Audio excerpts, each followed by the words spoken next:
Mga bro, handa na ang Philippine Army na palakasin ang kanilang anti-armor capabilities, at hindi ito biro. May budget na umabot sa 208 million pesos, at balak nilang bumili ng anti-tank missile launchers na magagamit para sa training at familiarization. Tama yan, hindi lang ito para sa display.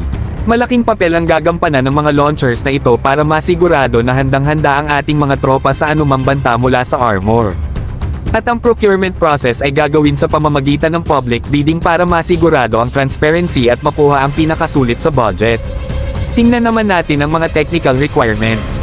Malinaw ang specs, dapat may top attack capability, range na at least 2,000 meters, at infrared seeker na may fire and forget IR homing guidance system. Hindi ito mga simpleng feature lang, mahalaga ito para sa modernong anti-tank warfare. Kumbaga, kailangan ng Philippine Army ng missile systems na kayang talunin at lampasan ng kahit anong heavily armored vehicle.